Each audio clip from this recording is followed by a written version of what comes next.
Hello and welcome to our second part of looking at assessment. So what are we going to be digging into now? We're going to be looking at what does it take to make a good assessment, the idea of constructing assessments, effective practices, as well as grading and reporting. So let's start with qualities of good assessments. And the first one is validity. So validity is the idea of, does the assessment measure what it is supposed to measure, right? So kind of like the little meme here, when you get a 180 on an IQ test but find out it has low validity. An IQ test should truly measure your intelligence, just like your teacher's exams should measure what it is that you've learned in class. So validity. Validity is the idea of whether or not the assessment is hitting the target. Is it measuring what it's supposed to? Now, there are different types of validity. Content validity is more similar to what I've been talking about. So does the test match what was actually learned or what was actually taught in the classroom? So for instance, in this class, in Unit 3, we're looking at educational psychology when it comes to effective teaching practices. The exam for Unit 3 should measure what I have been teaching you. If so, it has good content validity.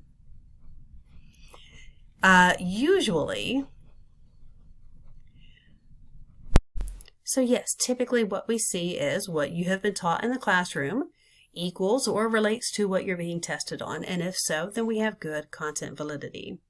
So here's a question to think about. What do you think has more content validity? An assessment made by your teacher or a standardized test? Which one better fits what you were taught? Most likely it's the teacher-developed test, because the teacher is in the position to know what he or she taught you.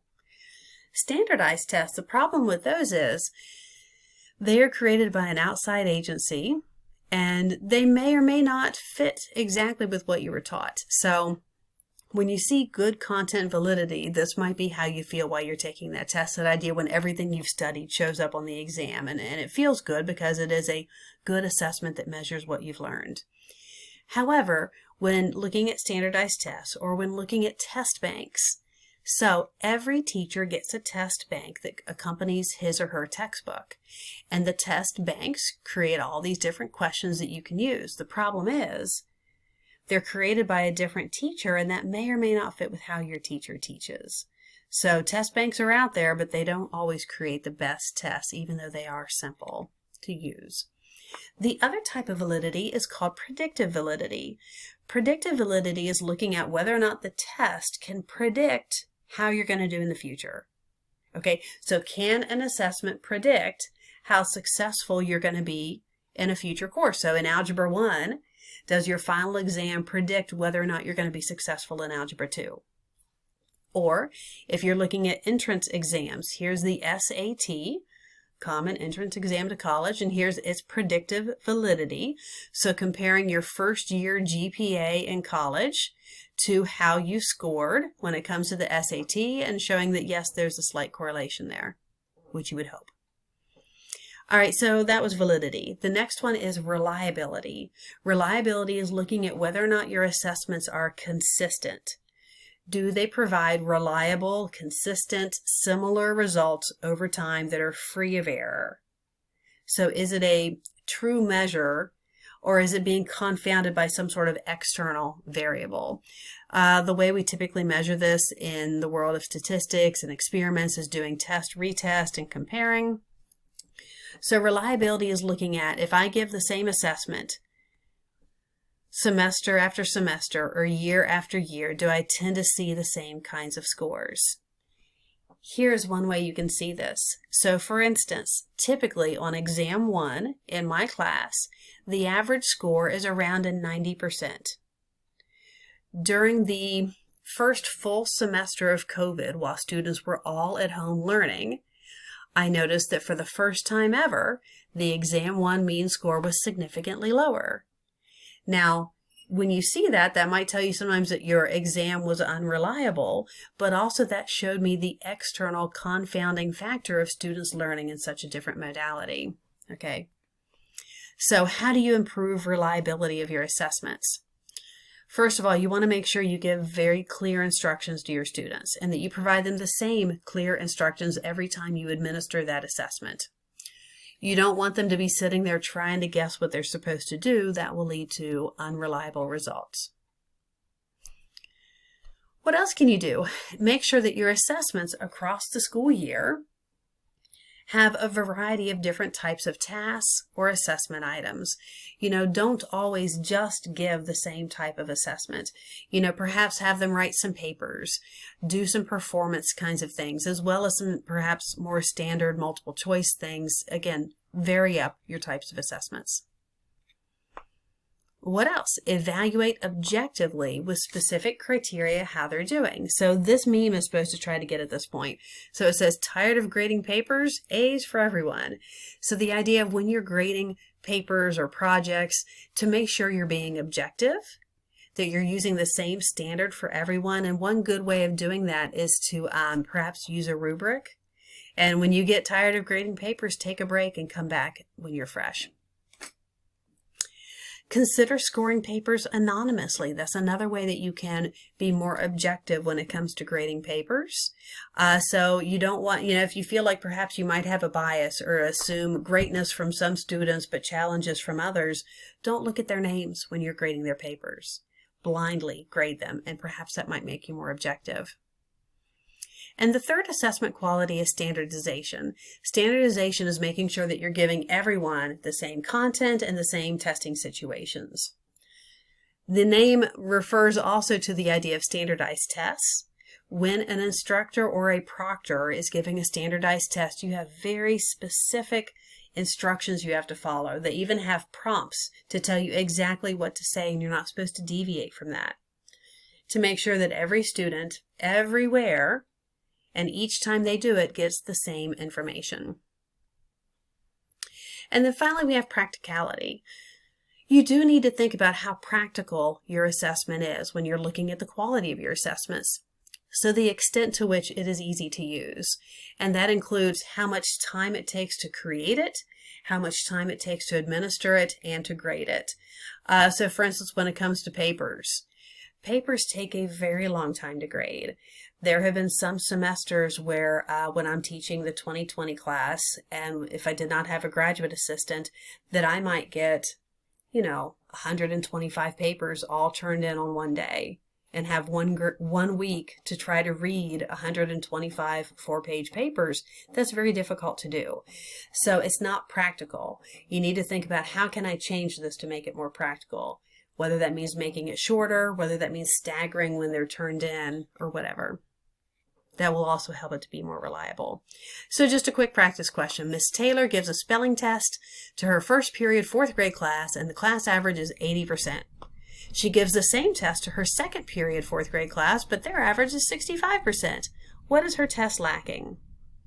Is that validity or reliability? If you're thinking reliability, you're right. So reliability is, again, that idea that you should see similar scores each time you give it. And if you aren't seeing consistent results, that there's some sort of a problem. All right, now we're going to take a look at constructing paper and pencil assessments. You can see here from my cartoon how you don't want to construct your assessments. You see the teachers in the teacher's lounge reading about the world's most excruciating word problems. That's not what I'm talking about. I'm talking about creating straightforward paper and pencil assessments. Now, why are we talking about paper and pencil assessments? They do have greater practicality. You obviously still want to include performance assessments, whether that includes students giving an oral presentation or one of the myriad of other types. But when it comes to paper and pencil, they're easier and faster to use. And if they are well designed, they can assess higher level thinking. So whether that means an essay, a paper, or even short answer questions, and well-written multiple choice questions can do that as well. So they can lend themselves to higher level thinking. But an important decision is for you to decide whether you want a recognition task or a recall task. Or both. Which one fits your goals? Now if you're like, well, I don't know the difference between that, well, let's see.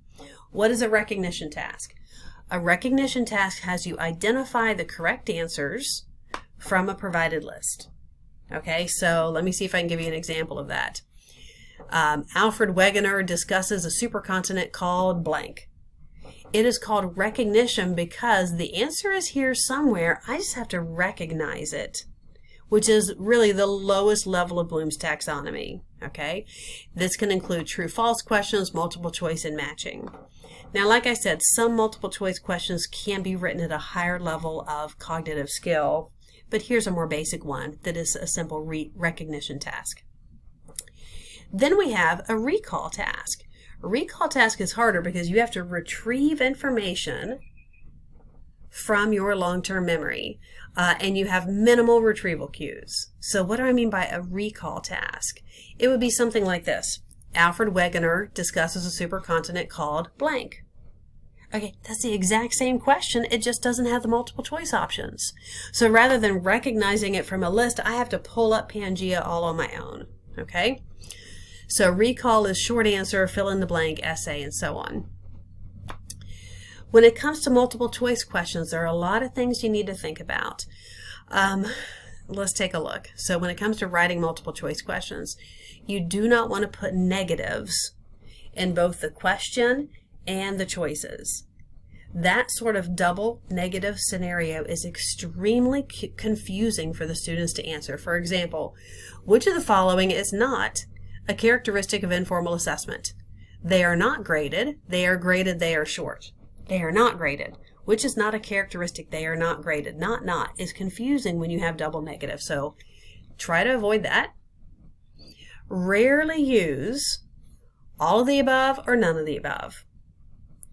There are a lot of reasons why. One reason is oftentimes if you only have 2 or 3 questions that are all of the above, most likely that's the answer. They're kind of a giveaway. But if you use it too much, it can be really confusing for the students. So I thought this was funny. D, all of the above, 60% of the time, it works every time. That's from Anchorman. So rarely use all or none of the above. Avoid giving clues about the right answer. Teachers do this inadvertently, and they do it all the time, giving the students some sort of a clue as to what the answer is. It could be a grammatical clue, an overtly wrong choice, or hints from other questions. Let me show you some. Grammar. Sue is an overly controlling in her classroom and can be described as having an blank teaching style. Well, you know what? Since I put an, the only one that works is authoritative, because you would put an only if it started with a vowel such as a. The other ones wouldn't work. So I can answer this question grammatically and not know anything about the content. Or, Mr. Smith praised Tom for his good work. This is an example of, this is what I mean by overtly wrong, positive reinforcement, equilibration, chunking to improve memory, or room arrangement. Well, the reason I'm saying overtly wrong is only one of these options even relates to that chapter.